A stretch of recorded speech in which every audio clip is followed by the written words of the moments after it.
నమస్తే welcome to legend TV. అయితే private college యాజమాన్యానికి సంబంధించిన ఫెడరేషన్ ఒక సంచలన నిర్ణయం అయితే తీసుకుంది. ఈ నెల అక్టోబర్ 15న కాలేజీల మొత్తానికి కూడా తాళలేయబోతున్నట్టుగా కూడా ప్రభుత్వాన్ని అయితే హెచ్చరించింది. ఎందుకు అంటే ఇప్పటికే 12,000 కోట్ల రూపాయలు బకాయిలు చెల్లించాలి ఈ ప్రైవేట్ కాలేజీలకు అని చెప్పేసి. ఈ ప్రైవేట్ కాలేజీల్లో ముఖ్యంగా ఇటు ఎంబీఏ కావచ్చు, అలాగే పీజీ, నర్సింగ్, ఇటు ఫార్మసీ, అలాగే దీనికి సంబంధించినటువంటి బీటెక్, ఎంటెక్ లాంటి కాలేజీలన్నీ కూడా మూతపడబోతున్నాయి 15వ తేదీ నుంచి. అసలు ఎందుకు ఈ సంచలన నిర్ణయం తీసుకోవాల్సి వచ్చింది అని చెప్పేసి వివరాల్లోకి వెళ్తే, ఇప్పటికే ప్రభుత్వం అధికారంలోకి వచ్చినప్పటి నుంచి కూడా ఎన్నో రకాలుగా ఇటు విద్యార్థి సంఘాలు కావచ్చు, ప్రజా సంఘాలు అన్నీ కూడా ఈ విద్యార్థులకు అన్యాయం జరుగుతూ ఉంది. విద్యార్థులకు ఏదైతే పెండింగ్ లో ఉన్నటువంటి ఫీజు రియంబర్స్మెంట్ ఖచ్చితంగా ఇవ్వాలి, 12,000 కోట్ల రూపాయలు ఇంకా ఎప్పుడు ఈ బకాయిలు చెల్లిస్తుంది అని చెప్పేసి కూడా పెద్ద ఎత్తున విద్యార్థి సంఘాలు అయితే రోడ్లపైకి ఎక్కి ర్యాలీలు చేశాయి. పెద్ద ఎత్తున నిరసన కార్యక్రమాలు, సెక్రటరియట్ ముట్టడి ఇవన్నీ కూడా పాల్గొన్న పరిస్థితి. కానీ ప్రభుత్వం ఎప్పుడు కూడా వాటిపైన కూడా ఎప్పుడు స్పందించకపోగా, కనీసం వాటిపైన ఎప్పుడు కూడా చర్చ కూడా చేయని పరిస్థితి. ఏదైతే ఆ విద్యార్థి నాయకులు ఎవరైతే రోడ్లపైకి వస్తా ఉన్నారో వాళ్ళు కావాలనే కొన్ని పార్టీ వర్గాల వ్యక్తులు ఉన్నారు కాబట్టి వాళ్ళు రెచ్చగొడితేనే ఇక్కడికి వస్తున్నారని చెప్పేసి వాళ్ళని అరెస్ట్ చేయడం, వాళ్ళపైన కేసు వేయడం లాంటివి చేస్తుంది తప్ప ఎప్పుడు కూడా ప్రైవేట్ కాలేజీల గురించి ఆలోచించని పరిస్థితి.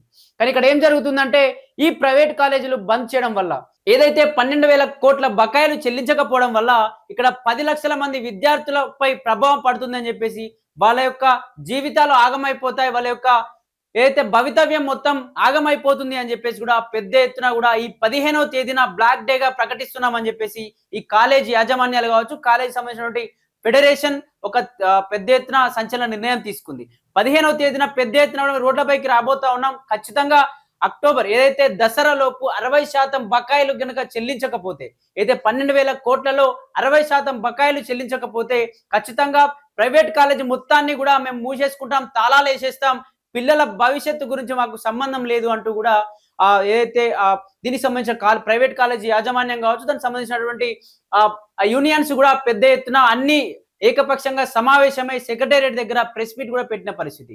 మరి అసలు 15వ తేదీన ఏం జరగబోతుంది? ఎందుకంటే 15 లక్షల మంది విద్యార్థులపై ప్రభావం పడితే ఇబ్బంది జరిగే ఛాన్స్ ఉంటుంది. ఏదైతే అక్టోబర్ 15న మేము ఆ సమ్మె చేయడమే కాకుండా దీన్ని బ్లాక్ డేగా ప్రకటిస్తా ఉన్నాం. ఎందుకంటే ఎన్నో రోజులుగా ప్రభుత్వాన్ని వేడుకుంటూ వస్తా ఉన్నాం.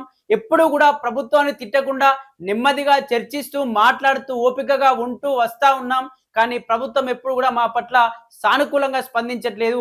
దాదాపు 12,000 కోట్లు అంటే మేము పిల్లలు వాళ్ళ ఫీజులు కట్టకుండా మాకు బకాయిలు వస్తాయి కాబట్టి ఆ ఫీజు రియంబర్స్మెంట్ వస్తుంది అని చెప్పేసి మేము వాళ్ళని ఫ్రీగా జాయిన్ చేసుకొని చదువులు చెప్తా ఉన్నాం. కానీ ఆ ప్రైవేట్ కాలేజీలో ఉన్నటువంటి చదువులు చెప్పేటువంటి టీచర్స్ కి మేము శాలరీస్ ఎలా ఇవ్వాలి, లోపల ఉన్నటువంటి అక్కడ పనిచేసే వంట సిబ్బంది కావచ్చు, అలాగే గేట్ కీపర్ నుంచి అలాగే సెక్యూరిటీ వరకు మేము వాళ్ళని ఎలా పోషించాలి, మీరు ఇచ్చే ఆ బకాయిలు చెల్లిస్తేనే కదా మా ప్రైవేట్ కాలేజీలు నడిచేది. మా శాలరీస్ కావచ్చు, మా ఏదైతే మా టీచర్స్ యొక్క శాలరీస్ కావచ్చు పంపించి వాళ్ళ జీవితాల్లో ఏమైనా వెలుగులు నింపుతారని మేము ఎదురు చూస్తే, కనీసం మీరు ఫీజులు చెల్లించకపోగా కనీసం మా పట్ల ఎప్పుడూ మాట్లాడలేదని చెప్పేసి ఈ నిర్ణయం తీసుకున్నామని చెప్పేసి అయితే దీనికి సంబంధించినటువంటి ప్రైవేట్ కాలేజ్ యాజమాన్యానికి సంబంధించినటువంటి యూనియన్లు అయితే చెప్తా ఉన్న పరిస్థితి.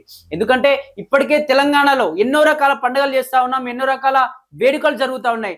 ఏదైతే తెలంగాణ సంబంధించినటువంటి అవతరణ దినోత్సవం కూడా జరుపుకుంటా ఉన్నాం. ప్రతి పండుగకి ఎన్నో రకాలుగా ఏదో ఒక రకంగా కూడా కొన్ని వేల కోట్లు, వందల కోట్లు కూడా ఖర్చు చేస్తున్నాం. కానీ ప్రభుత్వం ఎందుకు అంటే అవతరణ దినోత్సవం చేసుకోకూడదని కాదు, కానీ వాటికి పెడతా ఉన్నాం, ఎన్నో పండుగలకు కూడా ఖర్చు చేస్తా ఉన్నాం, వందల వేల కోట్లు ఖర్చు చేస్తా ఉన్నాం. కానీ ఎందుకు ఈ పిల్లల విషయంలో, పిల్లల చదువుల విషయంలో ఈ బకాయిలు? ఎందుకంటే 12,000 కోట్లు అంటే చాలా చిన్న అమౌంట్ కాదు కాబట్టి ఏదైనా ఒక పండుగకు పెట్టే ఖర్చు, ఏదైనా ఒకటువంటి పార్టీల ప్లీనరీ ప్రోగ్రామ్స్ ఉంటాయి. పార్టీల 20 సంవత్సరాలు కంప్లీట్ అయిపోయిందని ఒక ప్రోగ్రామ్, 100 సంవత్సరాలు కంప్లీట్ అయిపోయింది, మా పార్టీ కంప్లీట్ అయిపోయింది, ఇట్లాంటి ఎన్నో రకాలుగా లక్షల మంది జనాలను పోగు చేసి జనాల కోసం బస్సులు పెట్టి, లారీలు పెట్టి జనాల్ని ఇక్కడ తీసుకొచ్చి వాళ్ళకి ఫుడ్ పెట్టి ఇంత ఎత్తున కూడా వందల కోట్ల ఖర్చు చేసి ఇంత పెద్ద ప్రోగ్రామ్ పెడతారు.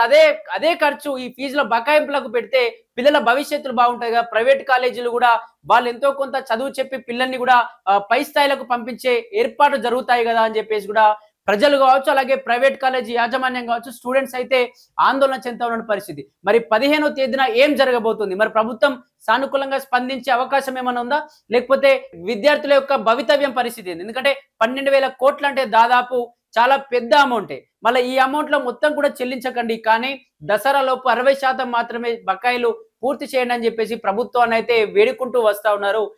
ఏదైతే అక్టోబర్ 15న మేము బ్లాక్ డేగా ప్రకటిస్తా ఉన్నాం. ఖచ్చితంగా మాకు బకాయిలు చెల్లించాల్సిందే, లేకపోతే పెద్ద ఎత్తున ఇన్ని రోజులు కూడా మనం విద్యార్థులు మాత్రమే ఫీజు రియంబర్స్మెంట్ గురించి కావచ్చు, కాలేజీల్లో కావచ్చు, గురుకులాల్లో జరుగుతున్నటువంటి ఇబ్బందులు కావచ్చు, ఫెసిలిటీస్ కావచ్చు, ఆరోగ్య సంబంధించిన పౌష్టిక భోజనానికి సంబంధించినట్టు కావచ్చు, పెద్ద ఎత్తున విద్యార్థి సంఘాలు మాత్రమే ఇటు పీడిఎస్సీ కావచ్చు, ఏబీపీ వీళ్ళు మాత్రమే పోరాటం చేసి రోడ్లపైకి వచ్చి ధర్నాలు చేశారు. కానీ ఎప్పుడు కూడా ప్రైవేట్ కాలేజీ యాజమాన్యం దానిపై ఎప్పుడు మాట్లాడలేదు. కానీ మొదటిసారిగా తెలంగాణ రాష్ట్రం వచ్చినప్పటి నుంచి కావచ్చు, ఉమ్మడి ఆంధ్రప్రదేశ్ ఉన్నప్పటి నుంచి కావచ్చు, మొదటిసారిగా చూస్తా ఉన్నాం ఈ ఫీజులకు సంబంధించి ప్రైవేట్ కాలేజీలు కావచ్చు, ప్రైవేట్ కాలేజీ యాజమాన్యం కావచ్చు ముందుకొచ్చి మేమే రంగంలోకి దిగుతున్నామని చెప్పేసి కూడా వస్తూ ఉన్న పరిస్థితి.